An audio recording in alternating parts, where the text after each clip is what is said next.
രാവിലെ വീട്ടിൽ ഞാളാരുമില്ല, വീട്ടിൽ നിന്നല്ലല്ലോ, ഹോസ്പിറ്റലിൽ അഡ്മിറ്റാന്ന്, ഓള് സ്വന്തമാണ് അവിടെ, വേറെ ആൾ വേണ്ട. അപ്പോൾ ഓനെ അവിടെ അതിക്രമിച്ച് കയറി.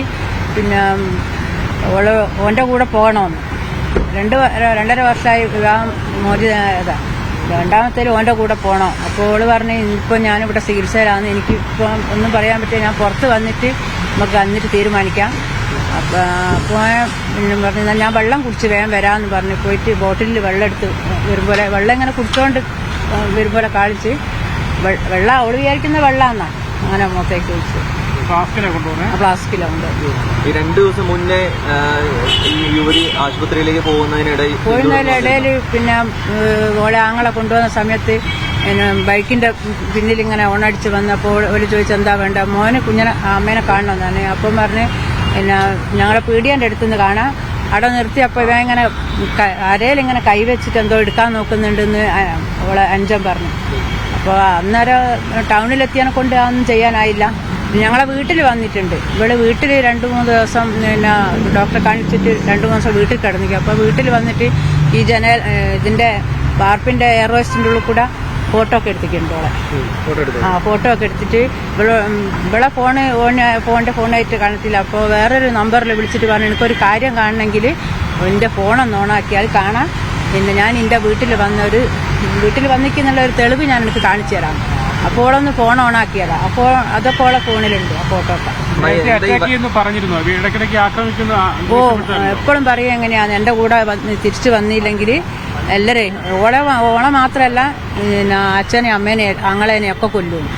പോലീസിലൊക്കെ എത്രയോ പരാതി കൊടുത്ത ബാലുശ്ശേരി സ്റ്റേഷനിലാണ്. ഞങ്ങളെ പരാതികൾ 5-8 പരാതികൾ ഇങ്ങനെ എന്തെങ്കിലും വരുന്നേരം ഞാൾ പോയി പരാതി കൊടുക്കൂ, ഓനെ പിടിക്കൂ, ഞാളിങ് ഇറങ്ങുന്നേരം ഓനെയും ഇറക്കും. പിന്നെ അതിനെപ്പറ്റി വേറെ ഒന്നുമില്ല.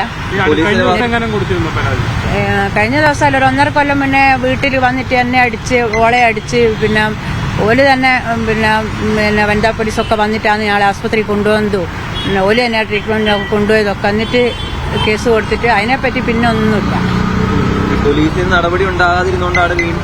പിന്നെ ഈ പരാതി ഞങ്ങൾ എയർവേസിന്റെ ഉള്ളിൽ കൂടെ ഒക്കെ ഫോട്ടോ എടുത്തിട്ട് എല്ലാവരും പറഞ്ഞു കൊടുക്കും. ഞാൻ പറഞ്ഞു എന്തിനു കൊടുക്കാനാ, ഇനി പിന്നെ ഇതൊക്കെ ഉണ്ട് ഇത്രയൊക്കെ ഉണ്ട് അതൊന്നും അറിയാം. അതുകൊണ്ടാണല്ലോ പിന്നെ വാണിംഗ് എന്ന് പറഞ്ഞാൽ ഒരു 4 പ്രാവശ്യം അല്ലെ ഒരു 3 പ്രാവശ്യമൊക്കെ അല്ലേ വാണിംഗ്. ഇത് 5-8 പ്രാവശ്യം കേസ് കൊടുത്തിട്ടും വാണിംഗ് വിട്ട് അവനെ വിടുകയാണ് അവർ ചെയ്യുന്നത്.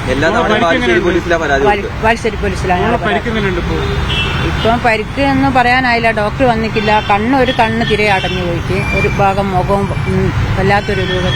ഭക്ഷണമൊന്നും കഴിക്കുന്നില്ല, ഉള്ളിൽ കഴിച്ചു പോയിക്ക്, വായിലായിട്ട് തൊണ്ടയിലൊക്കെ പൊള്ളിയിക്കുന്നുണ്ട്. ഇന്നലെ ഛർദ്ദിച്ചപ്പോൾ രക്തമൊക്കെ വന്നു. ഇപ്പം പിന്നെ ഭക്ഷണമൊന്നും കഴിക്കാനാവുന്നില്ല, ജ്യൂസൊക്കെ കുടിച്ചിട്ട് ഛർദ്ദിച്ചു പോകുന്നു. നെഞ്ച് മൊത്തം ഉണ്ട്. പോലീസ് ഒന്ന് ഇടപെട്ടിരുന്നെങ്കിൽ ഇങ്ങനെ സംഭവം ഒഴിവാക്കായിരുന്നു അല്ലേ? പോലീസ് അന്ന് ഒന്നും ചെയ്തില്ല. ഞങ്ങളെ നാട്ടും പുറത്തുള്ള ആൾക്കാർ തന്നെ ഇവര് എത്ര പ്രാവശ്യം ഇങ്ങനെ കേസ് തന്നിട്ട് നിങ്ങളെന്താ അവനെ ഇങ്ങനെ വിടുന്നത്, ഇത്രയും പിന്നെ ഇങ്ങനെ ചെയ്തിട്ട്. ഞങ്ങളെ വീട്ടിൽ 8 കൊല്ലമായ വീട്, ഒരു 15 കൊല്ലമായ വീടിന്റെ പഴക്കമുണ്ട്. വെച്ചാൽ അവനൊക്കെ ഒരു ജനലിന് പോലും ചില്ലില്ല. അതൊക്കെ പോലീസുകാർ വരുമ്പോൾ ഞങ്ങൾ കാണിക്കലുണ്ടോല, ഓരോ അതെല്ലാം കണ്ട് ഓരോ അങ്ങനെ എങ്ങനെയാന്ന് പറഞ്ഞു ഒരു പോകും.